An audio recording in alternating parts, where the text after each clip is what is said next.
Olá, seguidores de Jesus! Já espalhou o amor de Deus hoje? Bom, início de ano, a gente vai fazer um estudo sobre o livro de Isaías. A gente tem um guiazinho de estudo, alguns até conhecem esse guia, mas a gente vai aprofundar aí, trazendo bastante coisa sobre o livro de Isaías. O livro de Isaías é um livro maravilhoso e a gente vai estudar agora o capítulo 1. Vamos lá! Bem, aqui no capítulo 1, a gente pode dividir em algumas partes, como por exemplo o verso 1, depois do 2 ao 9, do 10 ao 17, o verso 18, que é muito interessante, do 19 ao 31. No verso 1, a gente tem visão que Isaías, filho de Amós, teve a respeito de Judá e Jerusalém durante os reinados de Uzias, Jotão, Acais, Ezequias, reis de Judá. Aqui a gente tem alguns aspectos. A gente vê sobre o pai de Isaías, que é Amós, mas não confunda, não é o Amós profeta, tá? São Amós diferentes. Se você for ver o Amós de algumas traduções, acho que a maioria é um Amós com Z sem acento. Então, isso aí para o hebraico já é totalmente diferente. Então, é outro Amós. Aqui ele fala diretamente, né, para quem é essa mensagem, que é Judá e Jerusalém. Então, essa mensagem do livro todo de Isaías é diretamente para o povo de Israel, para Judá, Jerusalém. Porém, a gente também sabe que muitas das coisas que estão aqui, a gente também pode ter uma aplicação para os nossos dias de hoje. E a gente vai tirar algumas delas no capítulo 1. E também fala do gap temporal ali, né, da época em que Isaías está escrevendo, nos reinados desses reis que a gente citou aqui agora. Do verso 2 ao verso 9, vem Deus falando com o povo. Olha só, imagina um filho que se perde num supermercado, num shopping ou até mesmo na praia. Ele vai ficar desesperado e vai querer a sua mãe. Entre todas as mães que vão ter no shopping, na praia ou no supermercado, ele sabe exatamente qual é a sua mãe. Então imagina agora, por exemplo, ovelha, que a gente vê muito na Bíblia também, né? Que a ovelha conhece o som do seu pastor, a voz do seu pastor, e entre, né, se um bando de ovelhas se misturar, eles conseguem depois separar exatamente porque a ovelha conhece o seu pastor. Agora imagina um povo separado por Deus e que não reconhece a Deus como o seu Deus, como Deus como seu proprietário, como o seu mantenedor. O povo de Israel, ele se esqueceu totalmente. A gente consegue ver aqui no verso 3, olha só. O boi reconhece o seu dono, o jumento conhece a manjedoura do seu proprietário, mas Israel nada sabe. O meu povo nada compreende. Olha só, ele está rebaixando o povo de Israel abaixo de animais irracionais como o boi e o jumento. Israel não reconhecia mais Deus como seu proprietário, como seu mantenedor. O verso 2 também é um ótimo verso. Diz assim: Ouçam, ó céus, escute, ó terra, pois o Senhor falou. Na época de Isaías, quando um rei ia fazer um pacto com algum rei menor ou algum proprietário de terra menor do que ele, aquele rei invocava os seus deuses como testemunha. Mas como aqui é Deus falando, e Deus não tem outro Deus senão ele invoca os céus e a terra como testemunhas. A gente vê exemplos disso em Deuteronômio. Em Deuteronômio 30, capítulo 30 e capítulo 31, a gente consegue ver aqui, ó, 30, 19 diz: Hoje invoco os céus e a terra como testemunhas contra vocês. Capítulo 31, no verso 28, fala assim, ó: Reúnam na minha presença todos os líderes das tribos e todos os seus oficiais, para que eu fale estas palavras de modo que ouço, e ainda invoque os céus e a terra para testemunharem contra ele. Então Isaías aqui usa essa figura de linguagem de invoque os céus, ouçam céus, escutem terra para serem testemunhas do que Deus vai falar. Ele não vai invocar outros deuses, só tem ele. A gente vê em Êxodo 20, né, na lei de Deus, que só tem ele para ser adorado. Então ele não vai invocar outras coisas. Então ele invoca os céus e a terra, a sua criação, coisas palpáveis para o povo de Israel também, para serem testemunhas. Continuando, a gente vê que o povo de Israel torceu tudo que Deus tinha falado para ele. A gente vê que o povo de Israel aqui está fazendo tudo diferente do que Deus estava pedindo a eles. Por mais que a gente veja que eles ofereciam sacrifícios, que eles estavam fazendo os rituais que Deus tinha pedido, a gente vê que eles estavam quebrando a aliança mesmo assim. Como assim, Estevão? Vamos lá. O povo de Israel ele oferecia sacrifícios. Mas se você for ver, quando Moisés instituiu o sacrifício, ele fala, olha, você precisa matar o cordeiro, porque esse cordeiro vai representar outra coisa maior. Porém, você precisa confessar os seus pecados e transpor esses pecados, colocando a mão na cabeça desse cordeiro para que realmente seja um sacrifício de perdão, de arrependimento. E o povo de Israel esqueceu dessa parte. Eles só sacrificavam o cordeiro achando, não, Deus pediu para sacrificar o cordeiro e acabou. Não. Deus pedia para que o povo se arrependesse. Então eles estavam fazendo ali um sacrifício quase que pagão. Por quê? Porque eles não se arrependiam, eles não reconheciam Deus como seu criador, como seu mantenedor. Então Deus também não aceitava o sacrifício do povo.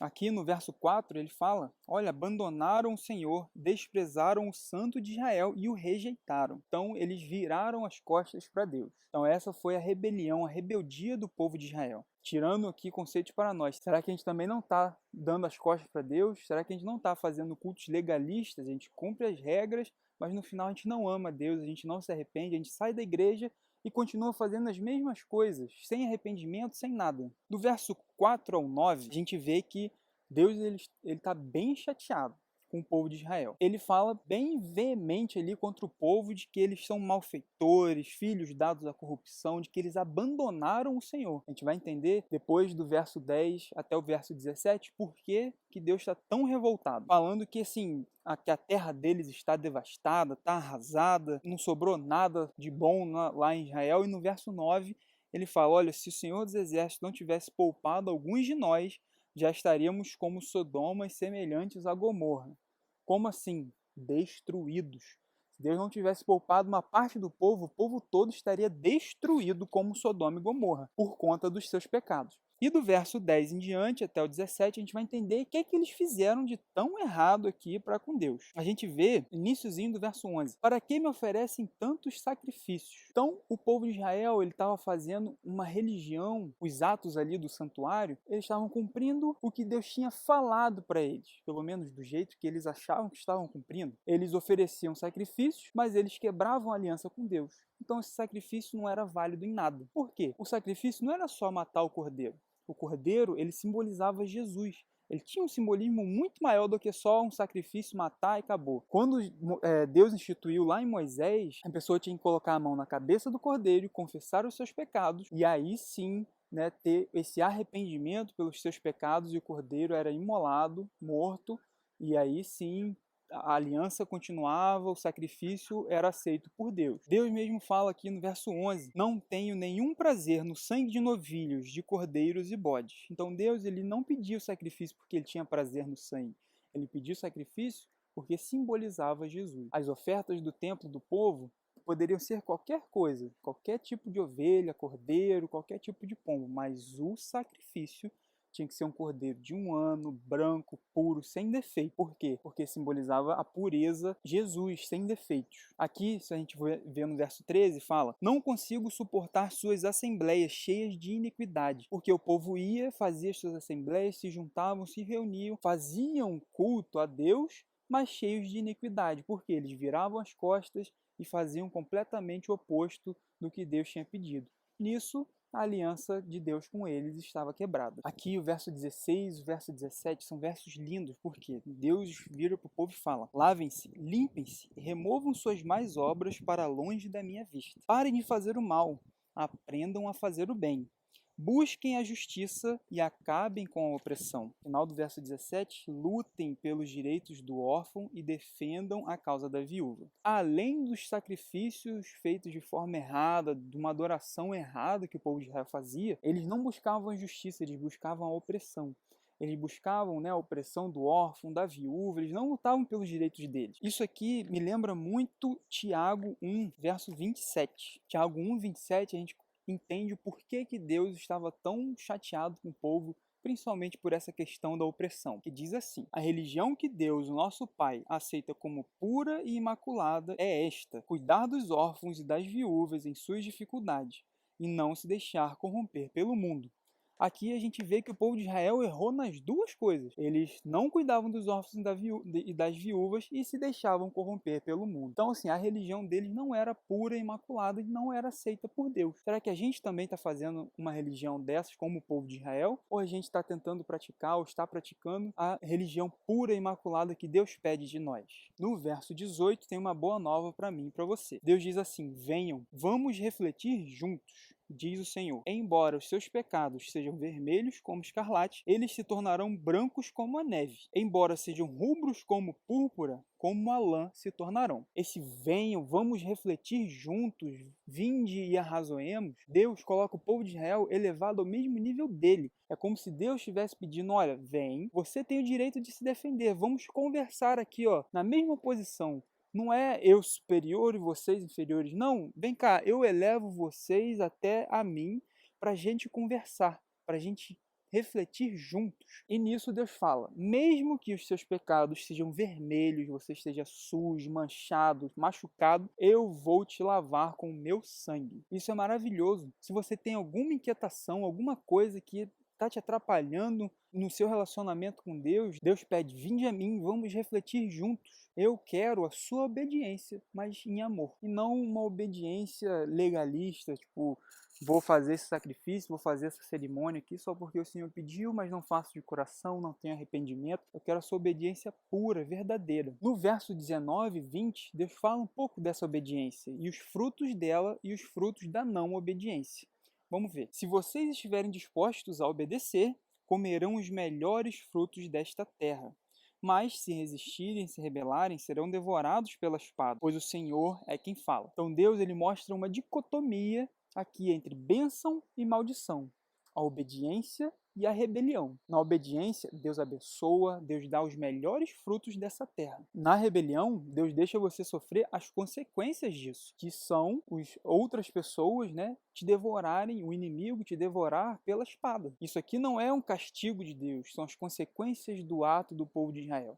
E onde não há a bênção de Deus, há a maldição, porque na maldição está o inimigo, está o pecado. Além disso, do verso 18, que é maravilhoso, do verso 19 e do verso 20, dessa dicotomia entre bênção e maldição, no verso 25 também Deus traz algo especial para o povo de Israel e para a gente hoje. Vamos ver. Verso 25 diz assim, voltarei minha mão contra você, tirarei toda a sua escória e removerei todas as suas impurezas. Deus fala, olha meu filho, você pode estar impuro quanto você quiser, que eu removerei a sua impureza. Só a gente se entregar na mão de Deus que Ele faz o resto, que Ele vai remover a impureza do nosso coração e a gente vai conseguir obedecer a Ele do jeito que Ele quer, não do jeito que nós achamos ou nós queremos. Bem, até aqui a gente já viu que Deus ele faz um convite ao povo de Israel e faz um convite a mim e a você hoje, para a gente se achegar a Ele, para a gente se lavar com o seu sangue e aceitar o seu sacrifício, que Ele vai tirar as nossas impurezas, Ele vai nos limpar, vai nos lavar. E se tivermos a obediência, seguirmos os seus caminhos,